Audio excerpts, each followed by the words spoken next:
Hi guys, it's me again. Recently, Jujutsu Kaisen, chapter 271 dropped, and after 6 years, Jujutsu Kaisen is finally over. Well, not actually finally. You'll understand. By the way, in the manga itself, Jujutsu Kaisen is still in the year 2018. They still have Og Fortnite. Nobara went back, Megaman 2, Sukuna transformed into Poe, or the fuck that is, and was defeated by Yuji, Nobara, and Megaman 2. Did I like it? Hell nah. There's a universe of plot holes. Things that just weren't explained, and I will talk about them all. Until chapter 266, 265. The manga was great, honestly. There were still a lot of things to be explained, but there was still a lot to be done. That's what I thought. Until Gege dropped chapter 267, the chapter where Nobara comes back. He says that there would be only more 5 chapters. But well, first things first. I'm not sure if this video is supposed to be a more serious video, or a more meme video, or a mix of both. Actually, the purpose of this channel is to be a more meme channel, so I think it's the second option. I don't know. But I want to analyze the final part of the manga, which starts more or less after Gojo's death.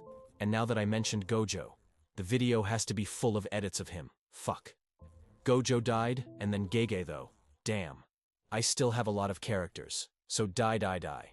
And I still have some characters in the story that no one cares about. But there are like 1 or 2 fans, who if I just pretend they don't exist, will kill. So let's just find something for these shits to do. Yeah. From the death of Gojo, till Yuji's domain expansion. JJK was basically Gege trying to find some use for the characters he created. Some he didn't even make it. Another thing that bothers me a lot was the stupid-ass JoJo Stardust Crusaders. Copy-paste. I don't mean that JJK copied JoJo somehow. In fact, when you think about it, the Gojo versus Sukuna fight could very well be a JoJo fight. A fight that uses the scenario a lot, is more strategic, and so on. Not that it's a bad thing, since JoJo's battles are incredible. If Gege was inspired by JoJo's battles to make his, congratulations, it was a great choice. But anyways, what I mean is that from Gojo's death until Yuji's domain expansion, every chapter was always the same stupid-ass thing. Repetitive as fuck. It feels like I've been reading the same chapter all week. For example, Higuruma, chapter 245. Here Higuruma uses his domain expansion to obtain that sword that can insta-kill Sukuna. He grabs the sword, but that chapter ends with Sukuna managing to come out on top. The next chapter starts with everyone helping Higuruma, since he doesn't have the insta-kill sword, and the chapter ends hyping it up. But in the next chapter, we see that Higuruma failed because Sukuna managed to come out on top again. But in the end, we see that Itadori got a little bit of the sword. And the chapter ends hyping the next chapter. Because will Itadori defeat Sukuna? No, obviously not. Because in the next chapter we see that Itadori failed, and Yuta appears as the possible hope of defeating Sukuna, hyping the next chapter. You see? It was always the same structure every single chapter. A character came, he had some power that could defeat Sukuna, and the chapter ended by hyping him up a lot. The next chapter was the fight between this character and Sukuna. The character lost, but something or someone appeared with a power to defeat Sukuna. It was like that every single chapter. Gege, didn't you had any other way to do something with the vast amount of characters you had as leftovers? From Gojo's death to the Yuji's domain expansion, it was always like this. For about 20 or 30 chapters. Chapter 265. It's a very different chapter, when Sukuna and Yuji are just yapping and walking inside Yuji's memories. But bro, this is Sukuna. We know what he can do. And this is Yuji's domain expansion. A very welcome break in tension and expectation. But the chapter ends in the same way. Hyping that Itadori is the key to defeat Sukuna.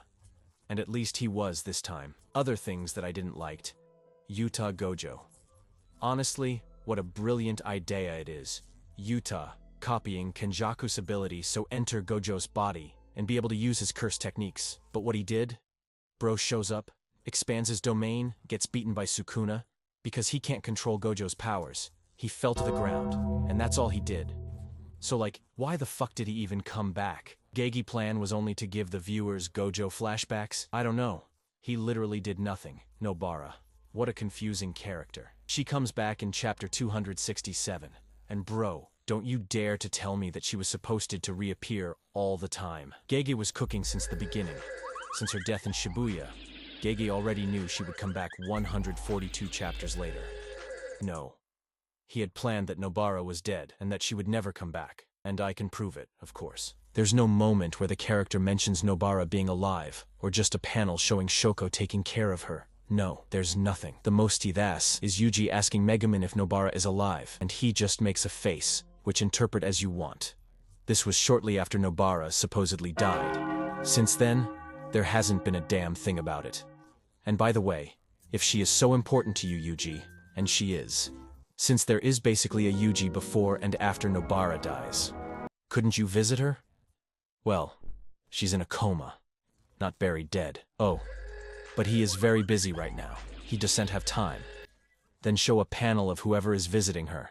Any tip that she might come back at some point. No other character mentioned her. Absolutely nothing. Which gives the impression that Gege wanted her to die. Actually, Yuta said she had no pulse and wasn't breathing. Get out. Yuta says that the motive he didn't told Yuji about Nobara being alive was because this could destabilize Yuji, and Yuji had to focus on Sukuna. And that, in fact, they had already planned all along to use Nobara's powers to defeat Sukuna. This was all said before the battle between the sorcerers and Sukuna took place, so that means that Nobara was awake for a while. I mean, you can't predict when someone is coming back for a coma with extreme precision, even if you can not so sure about coming up with a whole plan around it. By then, we saw that Nobara was only awake 30 minutes. Bro, what?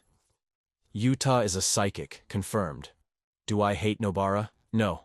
I like the character. In the first season, which was when she appeared the most, I really liked her. I laughed a lot with her. Since the first season is more focused on humor, I like her. But the way it was done, it was just better to leave her dead anyway.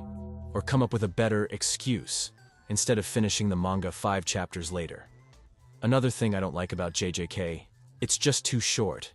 There are a lot of things that were left open, or just weren't explained. For example, Sukuna's past. We know that Sukuna was originally a human that turned into a cursed and was defeated by his fellow sorcerers. Sukuna also mentioned that he was an unwanted child. But that's all. Bro is the main villain. Give me his backstory. Even Dio, a villain, who is also just pure evil, just for no reason. Even him has a backstory. But Sukuna. No. Sukuna, literally docent, have one. He's just an ancient Jujutsu sorcerer who decided to become evil incarnate on Earth just because, yes. Another thing that just wasn't explained, Yuji's domain expansion. What exactly it does. Yuji used it, Sukuna, and Yuji paid a visit to Yuji's memories. Yuji spoke to Megumin. Megumin and Nobara appear, and they defeat Sukuna. Not even the name of the domain we have. Bro, how are they gonna put this in Jujutsu Craft? Or Jujutsu Shinigamis? I don't know, I don't play Roblox. We don't know what the domain expansion, the most powerful cursed technique of the protagonist does. Not even the bloody name. Why did I spoke British for a moment? Anyways guys, that was the video. I don't like JJK question mark. I like it. Of course I like it a lot. But it is inevitable to say that the ending was extremely rushed and repetitive. Well, that's it. Bye.